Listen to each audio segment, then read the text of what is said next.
ಎಲ್ಲರಿಗೂ ನಮಸ್ಕಾರ. Welcome to pocket friendly plates YouTube channel. ಇವತ್ತು ನಾನು ದೇವಸ್ಥಾನ ಸ್ಟೈಲಲ್ಲಿ ಬಿಸಿಬೇಳೆ ಬಾತ್ ಮಾಡೋದು ಹೇಗೆ ಅಂತ ತೋರಿಸ್ತಾ ಇದ್ದೀನಿ. ಮೊದಲಿಗೆ ಕುಕ್ಕರ್ ಇಟ್ಟಿದ್ದೀನಿ.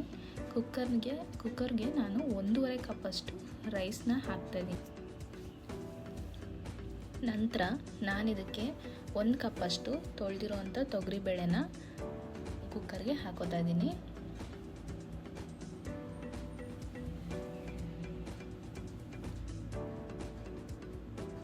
ತೊಳೆದಿಟ್ಕೊಂಡಿರೋ ತೊಗರಿಬೇಳೆನ ಹಾಕ್ತಾಯಿದ್ದೀನಿ. ಇದು 1 ಕಪ್ಪಷ್ಟು ತೊಗೊಂಡಿದ್ದೀನಿ. ಇದ್ರ ಜೊತೆಗೆ ನಾನು ತರಕಾರಿಗಳನ್ನ ಹಾಕ್ತಾಯಿದ್ದೀನಿ. ಇಲ್ಲಿ ನೂಕೋಲು, ಬಟಾಣಿ, ಬೀನ್ಸು, ನಾನಿಲ್ಲಿ ಅವನ್ನೆಲ್ಲನೂ ಮೀಡಿಯಮ್ ಸೈಜ್ನಲ್ಲಿ ಕಟ್ ಮಾಡ್ಕೊಂಡಿದ್ದೀನಿ. ನಂತರ ನಾನು ಇದಕ್ಕೆ 1.5 ಕಪ್ಪಷ್ಟು ನೀರು ಹಾಕ್ತಾಯಿದ್ದೀನಿ. ನಾನು ತೊಗೊಂಡಿರೋ ಬೌಲು ದೊಡ್ಡದಾಗಿದೆ. ಸೊ ನೀವು ಸಣ್ಣ ಕಪ್ ತೊಗೊಳ್ಳೋದಾದರೆ 2.5 ಕಪ್ಪು ಅಷ್ಟು ನೀರು ಹಾಕೋಬೋದು. ನಾನಿಲ್ಲಿ 1.5 ಕಪ್ಪಷ್ಟು ನೀರು ಹಾಕ್ಕೊಂಡಿದ್ದೀನಿ. 1.5 ಕಪ್ ಬೌಲಷ್ಟು. ಸ್ವಲ್ಪ ಅರಶಿನ ಹಾಕೋತಾ ಇದ್ದೀನಿ. ಮಿಕ್ಸ್ ಮಾಡ್ಕೊತಾ ಇದ್ದೀನಿ.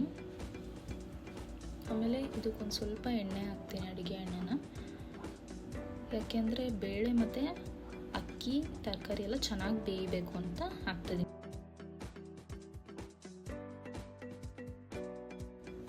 ಈಗ ಎಲ್ಲನೂ ನೀಟಾಗಿ ಮಿಕ್ಸ್ ಮಾಡಿಕೊಂಡು ನಾನೀಗ ಕುಕ್ಕರ್ ಕ್ಯಾಪ್ನ ಕ್ಲೋಸ್ ಮಾಡ್ತಾ ಇದ್ದೀನಿ. ನಾನಿಲ್ಲಿ 3 ರಿಂದ 4 ಸೀಟಿ ಹೊಡೆಯೋಕ್ಕೆ ಬಿಡ್ತೀನಿ. ಸೊ ಇದು ಸೀಟಿ ಹೊಡೆಯೋದ್ರೊಳಗೆ ನಾವು ಒಗ್ಗರಣೆ ರೆಡಿ ಮಾಡ್ಕೊಳ್ಳೋಣ. ನಾನಿಲ್ಲಿ ದೊಡ್ಡ ಬಾಣಲಿ ತೊಗೊಂಡಿದ್ದೀನಿ.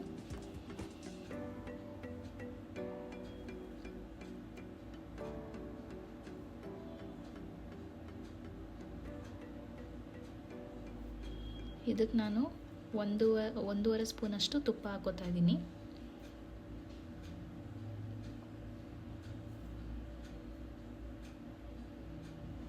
ನಂತರ ಇದಕ್ಕೆ ಸ್ವಲ್ಪ ಸಾಸಿವೆ, ಜೀರಿಗೆ,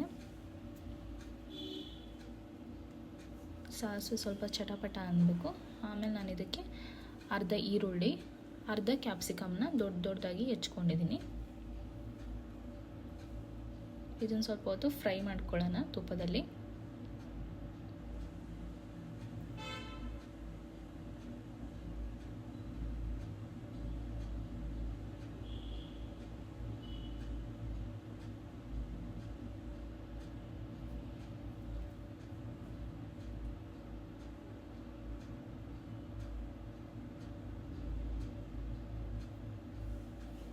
ನಂತರ ನಾನಿಲ್ಲಿ 3 ರಿಂದ 4 ಗೋಡಂಬಿನ ಹಾಕೋತಾ ಇದ್ದೀನಿ. ಮೊದಲೇ ಹಾಕ್ಕೊಂಡ್ರೆ ಅದು ನಾವು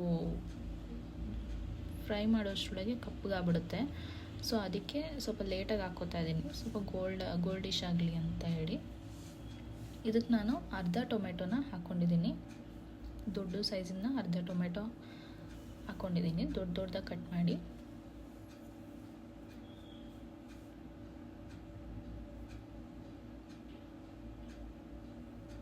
ಇದನ್ನು ಫ್ರೈ ಮಾಡ್ಕೊಂಡಾದ್ಮೇಲೆ ನಾನು ಸ್ವಲ್ಪ ಅರಿಶಿನ ಹಾಕೋತಾ ಇದ್ದೀನಿ. ನಂತರ ನಾನು ನೆನೆಸಿಟ್ಟಿರೋ ಹುಳಿನ ನಾನಿಲ್ಲಿ ಒಂದು ನಿಂಬೆಹಣ್ಣು ಗಾತ್ರದಷ್ಟು, ಸಣ್ಣ ನಿಂಬೆಹಣ್ಣಿನ ಗಾತ್ರದಷ್ಟು ಹುಳಿನ ನೆನೆಸಿಟ್ಟಿದ್ದೀನಿ. ಅದ್ರ ನೀರನ್ನ ಸೋಸ್ಕೋತಾ ಇದ್ದೀನಿ.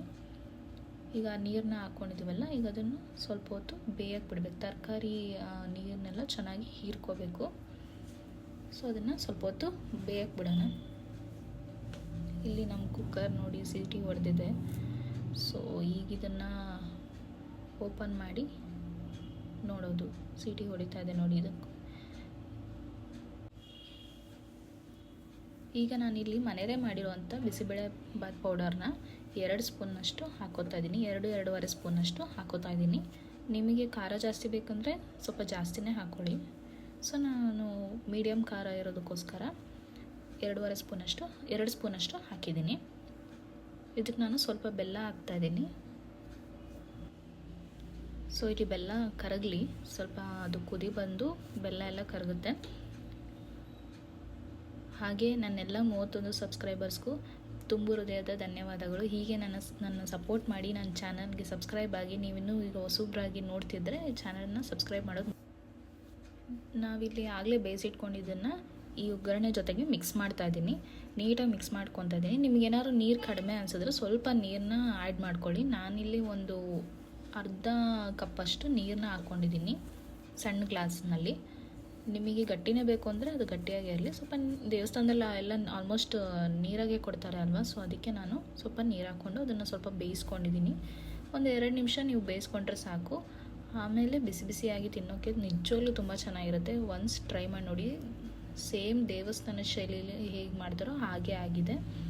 ನಿಮ್ಗೇನಾದ್ರು ಬಿಸಿಬೇಳೆಬಾತ್ ಪೌಡರ್ ರೆಸಿಪಿ ಬೇಕಿತ್ತು ಅಂದರೆ ಕಾಮೆಂಟ್ ಮಾಡಿ.